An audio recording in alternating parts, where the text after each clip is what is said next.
Guys, have you ever experienced this? You know English, you understand English, you can even read English. But when it's time to speak, your mind goes completely blank.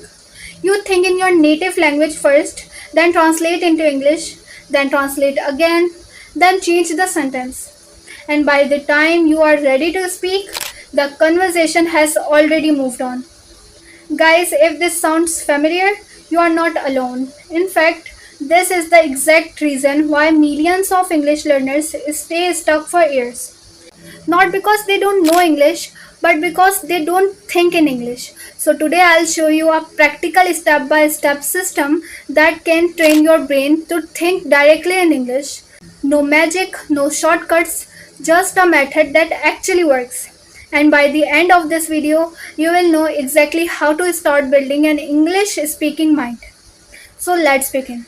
Guys, the real problem nobody talks about is before we learn the solution, we need to understand the problem.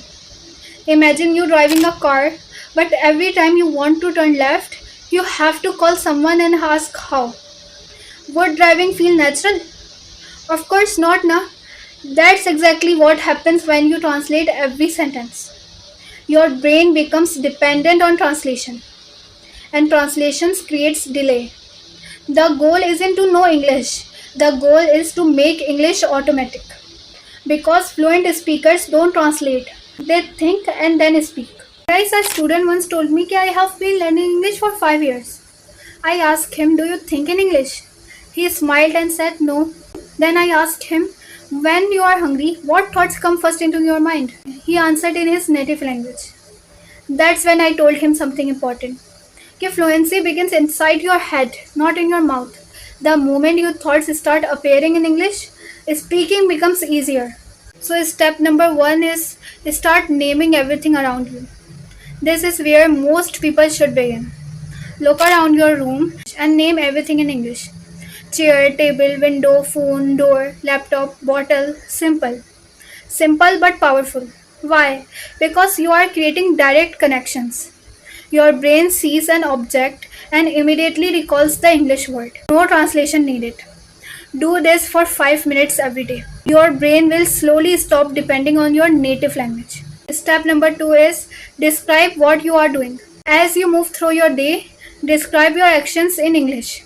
For example, I am brushing my teeth, I am making breakfast, I am checking my phone, I am walking to work, I am waiting for the bus.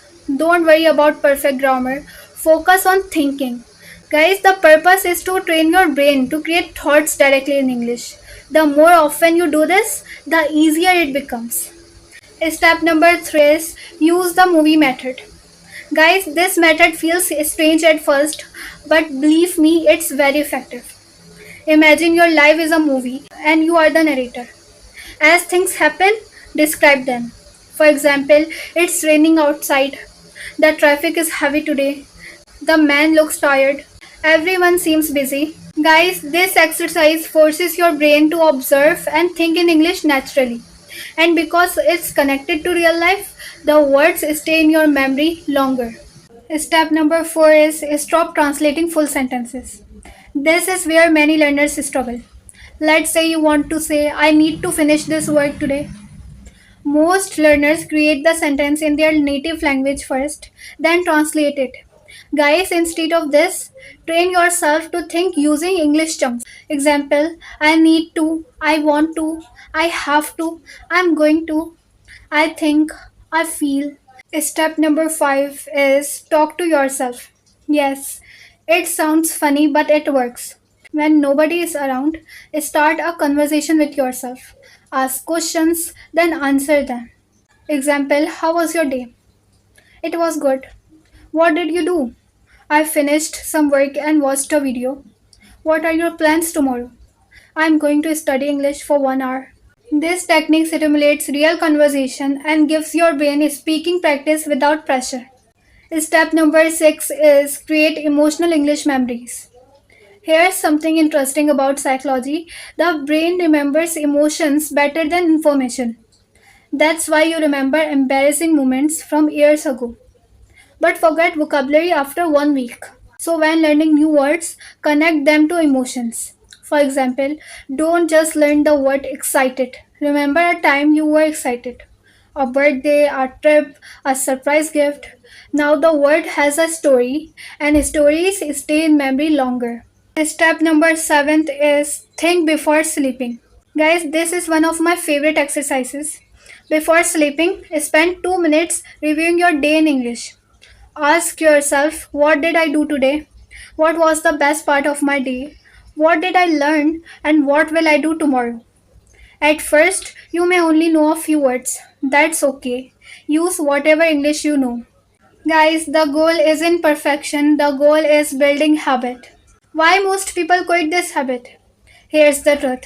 Guys, most learners try this method for 2 days, then stop because it feels difficult. Guys, always remember your brain has spent years thinking in one language. It's unrealistic to expect change overnight.